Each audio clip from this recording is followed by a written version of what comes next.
Welcome to the Real Estate Espresso Podcast, your morning shot of what's new in the world of real estate investing. For Monday, October 3rd, I'm your host, Victor Menashe. On today's show, we're talking about fishing. The Grand Banks is a continental shelf off the coast of Newfoundland that has centuries of abundant fishing in its history. The cold Labrador current mixes with the warm water of the Gulf Stream. The water depth varies between 50 feet and 300 feet, pretty shallow considering the distance from shore.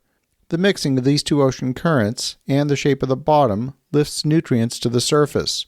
The result is one of the most fertile fish habitats in the world. There was cod, swordfish, haddock, lobster. I grew up on the east coast of Canada, and while I'm not into fishing, nor is anyone in my family, the port was only a few blocks from my house, and we would go down to the port to look at the boats on a regular basis. We regularly saw ships from Portugal, Japan, France, and Norway, to name just a few. The local politics were often dominated by the debate over fishing quotas. The argument was that it was unfair for Canadian vessels to be subject to quotas, while ships in international waters could fish as much as they wanted. Eventually, that debate was put to rest when the entire ecosystem collapsed and there was no more fish. An outright ban on fishing on the Grand Banks was put in place, and now, nearly 30 years later, the fish population is still a fraction of the population in the 1990s. Last month, we had an entire week dedicated to the question of food security. On today's show, we're going to look at one of the richest ocean ecosystems on the planet. The Galapagos Islands sit virtually on the equator, and they've been a territory of Ecuador since 1837.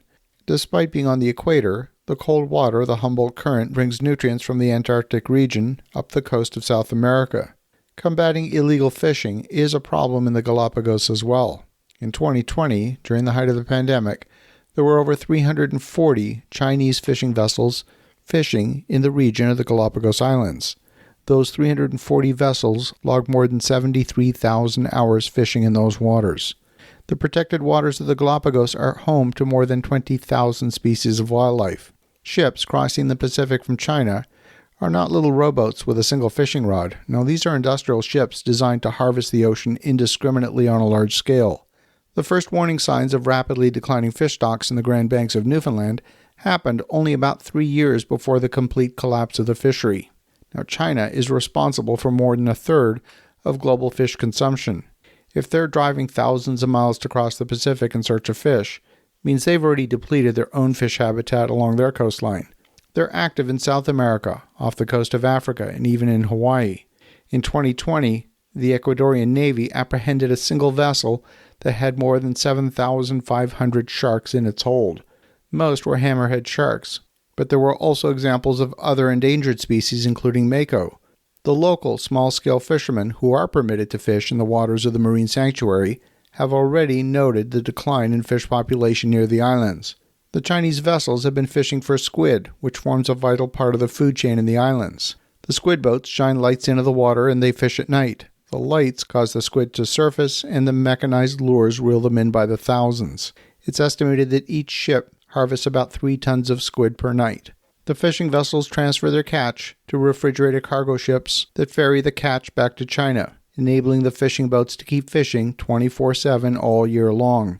The number of Chinese boats off the coast of South America is now estimated at close to 500.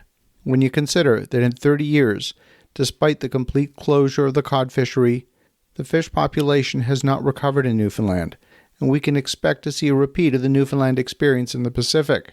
The world is running out of fish habitat, and on the current trajectory, the world is running out of fish. Chinese vessels have been documented turning off their AIS transponders and going dark.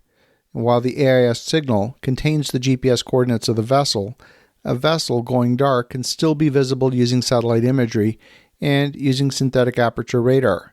Canada's been playing a role in helping to track these Chinese fishing vessels illegally entering the protected waters of the Galapagos Islands using satellites.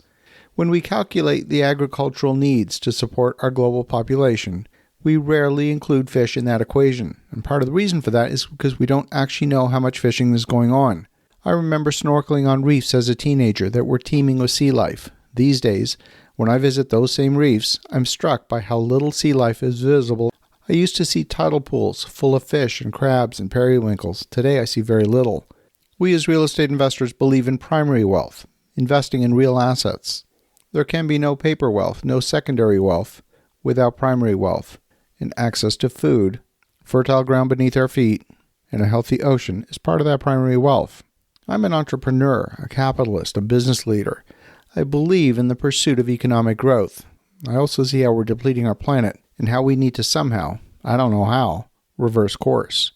As you think about that, have an awesome rest of your day. Go make some great things happen. We'll talk to you again tomorrow.